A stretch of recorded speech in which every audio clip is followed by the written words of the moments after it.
ओम नमः शिवाय।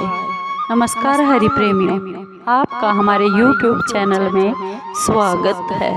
हरि प्रेमियों, कैसे हैं आप? उम्मीद है आप सब अच्छे होंगे। ये आज का प्रसंग शुरू करते हैं। आज का प्रसंग है एक शिव भगत बहेलिया। हरि प्रेमियों, इससे पहले अगर आप हमारे चैनल पर नए हैं तो प्लीज़ चैनल को सब्सक्राइब ज़रूर कर लीजिए और बेल आइकॉन को ज़रूर दबा लीजिए ताकि आप तक हमारे सारे नोटिफिकेशन पहुंच सके। हरि प्रेमियों, आपका एक भी सब्सक्राइब हमारे लिए बेहद मायने रखता है। आइए आज का ये प्रसंग शुरू करते हैं। ये कहानी, ये प्रेरणादायक कहानी शुरू करते हैं। एक शिव भगत बहेलिया। हरि प्रेमियों, एक गांव में एक बहेलिया रहता था। उसका नाम हरिया था। वह गांव में जाल बिछाकर पक्षियों को पकड़ता था, जैसे चिड़िया, कबूतर, तोता, मैना, और फिर उन्हें पिंजरे में बंद करके अपने घर पर रख लेता था और फिर गांव के ही बाजार में जाकर उसे बेच देता था। हरिया के घर में उसकी पत्नी थी, उसका नाम शोभा था। वह भगवान शिव की परम भक्त थी। एक दिन रात को भगवान शिव की पूजा कर रही थी। शोभा अपने पति के काम से बिल्कुल भी प्रसन्न नहीं थी। वह खुश नहीं थी। वह हर रोज उसे रोकती थी।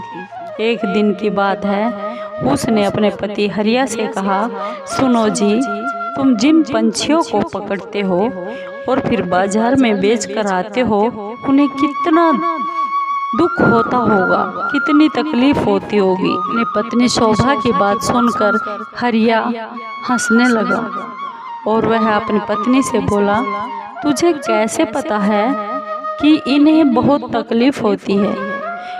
इन्हें बाजार में बेचकर मुझे अच्छे पैसे मिलते हैं, फिर तुम मुझे क्यों रोकती हो? यह सुनकर उसकी पत्नी शोभा रोने लगी और बोली, आपको शायद यह नहीं मालूम कि इन भोले भाले बेजुबान पक्षियों की जो हाय है वह हमें लग रही है और इसी के कारण हमारे कोई भी संतान नहीं है। मैं दिन और रात भगवान शिव की आराधना करती हूँ, लेकिन फिर भी हम संतान के सुख से वंचित हैं। तब हरिया अपनी पत्नी से बोला, मैं यह सब नहीं मानता, तू भी इसके बारे में आज से सोचना बंद कर दे। यह कहकर हरिया घर से पक्षियों को पकड़ने के लिए चल पड़ा। शाम हुई। शाम को हरिया पिंजरे से में पक्षियों को लेकर आता है और जो अपनी झोपड़ी में रख देता है। फिर अगले दिन फिर से पक्षियों को पकड़ने के लिए जाता है और तभी कोई घर का दरवाज़ा खटखटाता है। शोभा, हरिया की पत्नी, दरवाज़ा खोलती है और क्या देखती है कि उसके सामने एक ब्राह्मण और उसकी पत्नी साथ में खड़े हैं। शोभा उनसे कहती है, हे महाराज, आप कौन हैं? कौन लोग हैं? तब ब्राह्मण कहता है, हे बेटी, हम बहुत दूर से आए हैं। इस गांव की शिव मंदिर में अमर कथा को पढ़ने के लिए आए हैं, बाँचने के लिए आए हैं। इसलिए हम घर घर जाकर शिव कथा करने का, उसमें आने का निमंत्रण दे रहे हैं।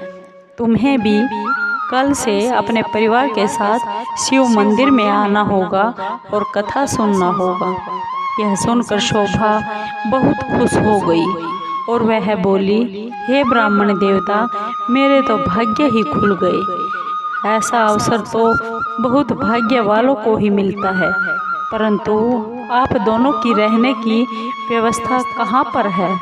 तब वह ब्राह्मण बोला, बेटी, इस गांव के मंदिर का जो पंडित जी है, उसने हमारा रहने का इंतजाम मंदिर में ही कर दिया है और इस गांव में जो भी हमें प्यार से भोजन कराएगा, हमारा सम्मान करेगा, वहीं पर हम भोजन भी कर लेंगे। यह सुनकर उस बहेलिए की पत्नी शोभा की आंखों में आंसू बह निकले और वह रोते हुए बोली, हे ब्राह्मण देवता, मैं बहुत गरीब हूँ, लेकिन मेरी इच्छा बहुत है कि जब तक आप इस गांव में रहे आप मेरे घर में ही भोजन प्रसाद ले, परंतु मेरे घर में जो भी रूखा सूखा है आपको वह पसंद नहीं आएगा। यह सुनकर वह ब्राह्मण और उसकी पत्नी बोली, बेटी तुम चिंता क्यों करती हो? यदि तुम्हारी इच्छा ऐसी ही है हमें भोजन करवाने की, तो हम हर दिन तुम्हारे घर पर ही भोजन किया करेंगे और तुम्हारे रूखे सूखे एक निवाले से ही हमारा पेट भर जाएगा, हमारी तृप्ति हो जाएगी। यह सुनकर शोभा बहुत खुश हो गई और वह बोली, मैं आपके लिए भोजन की तैयारी करती हूँ। तब ब्राह्मण ने कहा, माई तुम भोजन तैयार करो, जब तक हम पूरे गांव में निमंत्रण देकर तुम्हारे घर पर आ जाएंगे। यह कहकर दोनों ब्राह्मण और ब्राह्मणी चले गए। शोभा उन ब्राह्मण और ब्राह्मणियों के लिए भोजन तैयार करने लगे। कुछ समय बीत गया और कुछ समय बीत जाने के बाद दोनों पति पत्नी शोभा के घर भोजन करने के लिए आ गए। जब वे भोजन करने बैठते हैं तभी ब्राह्मण की नज़र पिंजरे में पक्षियों पर पड़ती है। वे उठकर अपने स्थान से खड़े हो जाते हैं। शोभा ब्राह्मण से पूछती है, महाराज क्या मुझसे कोई भूल हो गई है? ब्राह्मण ने क्रोधित होकर बोला, तुमने इन बेजुबान पक्षियों को अपने पिंजरे में कैद कर रखा है। हम तुम्हारे घर का भोजन कभी नहीं कर सकते। तुम भगवान शिव की अमर कथा तो सुनना चाहती हो और उनके प्रिय कबूतरों को तुमने कैद कर रखा है। यह कहकर वे दोनों वहां से चल पड़ते हैं। ब्राह्मण और उस ब्राह्मणी के पैर पकड़ लेती है और बोलती है, हे ब्राह्मण देवता, मेरे घर से आप रुष्ट होकर मत जाइए। मैं तो वैसे भी संतान के सुख से वंचित रहे हूँ। अगर आप भी बिना भोजन किए अगर यहाँ से चले गए तो हमारा सर्वनाश निश्चित है।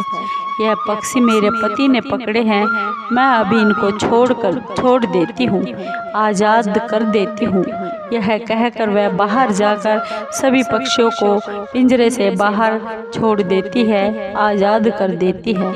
यह देखकर ब्राह्मण और उसकी पत्नी दोनों भोजन करते हैं और शोभा को सौभाग्यवती और पुत्रवती होने का आशीर्वाद देकर वहां से चले जाते हैं। शाम को जब हरिया शिकार करके आता है तो वह सब पिंजरों को खाली देखकर शोभा से पूछता है।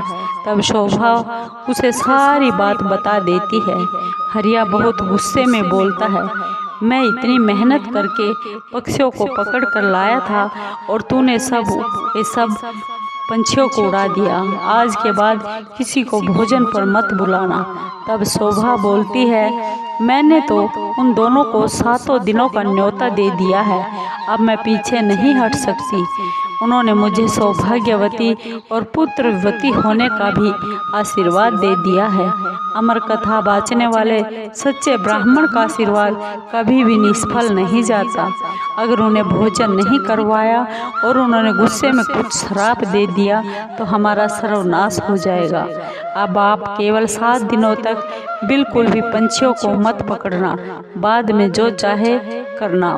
हरिया को हार कर उसकी बात मान लेनी पड़ी। वह मन ही मन से 7 दिन घर पर ही रहने लगा।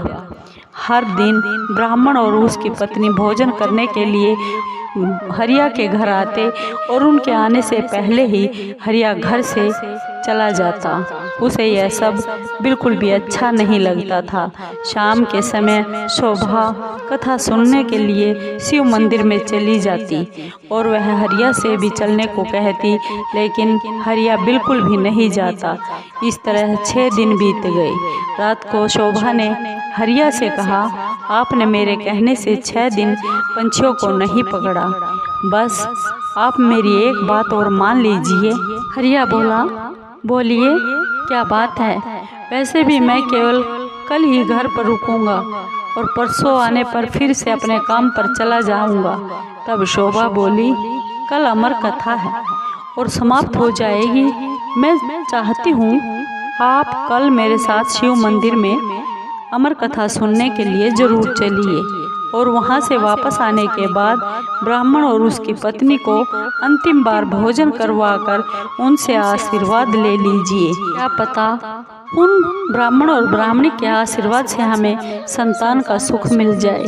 हरिया उसकी बात सुनकर अगले दिन अमर कथा सुनने के लिए चल पड़ता है और मंदिर में कथा सुनते सुनते हरिया की आंखों से झरझर आंसू बहने लगते हैं। शोभा पूछती है कि क्या हुआ। हरिया कहता है, भगवान शिव ने जिन कबूतरों को अमरता का आशीर्वाद दिया है, मैंने तो जीवन भर उन्हें बेच बेच कर अपना पेट भरा है और अपने जीवन को नरक बना लिया है। कथा समाप्त होने पर हरिया और उसकी पत्नी शोभा घर पर आ गए। हरिया का मन बिल्कुल निर्मल हो गया था। उसने शोभा से कहा, मैं आज से ही ये सब शिकार करने का काम, पंछी को पकड़ने को बिल्कुल काम छोड़ दूंगा और अपनी मेहनत और मजदूरी करूंगा, उससे अपना घर खर्च चलाऊंगा। कुछ देर के बाद ब्राह्मण और उसकी पत्नी भोजन करने के लिए हरिया के घर आ गए। हरिया ने बहुत ही स्वागत से उनका आदर भाव किया, सम्मान किया, उन्हें भोजन करवाया। उसके बाद हरिया ने अपने मन की उस ब्राह्मण और ब्राह्मणी को सब बात बता दी। तभी ब्राह्मण और उसकी पत्नी भगवान शिव और माँ पार्वती के रूप में प्रकट हो गए। भगवान शिव कहते हैं, तुम्हारी पत्नी की भक्ति देखकर हम तुम्हें संतान का सुख देने के लिए आए हैं और सुख देना चाहते थे, किंतु तुम्हारे पाप के कारण यह संभव ही नहीं था, क्योंकि तुम बेजुबान पंछियों को पकड़ते थे और बेचते थे, क्योंकि वे बहुत दुखी होते थे। दुख तो उन्हें भी होता था, इसलिए वे बोल नहीं सकते थे। इसलिए हमें तुम्हारा मन बदलने के लिए भेष बदलकर तुम्हारे घर पर आना पड़ा। यह सुनकर दोनों पति पत्नी हरिया और शोभा रोने लग जाते हैं और भगवान शिव और पार्वती के चरणों में गिर जाते हैं। भगवान शिव और माँ पार्वती उन्हें पुत्रवती होने का आशीर्वाद देकर वहाँ से अंतर्ध्यान हो जाते हैं। भगवान के आशीर्वाद से उनके घर पर एक सुंदर कन्या का जन्म होता है। कन्या के आने के बाद फिर से उनके दिन बदल जाते हैं और वो काफ़ी धनवान हो जाते हैं। हरि प्रेमियों, आपको ये शिव भक्त बहेलिये की कथा कहानी कैसी लगी? अगर आपको अच्छी लगी हो तो प्लीज़ चैनल को सब्सक्राइब कीजिए, लाइक कीजिए और शेयर कीजिए। हरि प्रेमियों, ओम नमः शिवाय।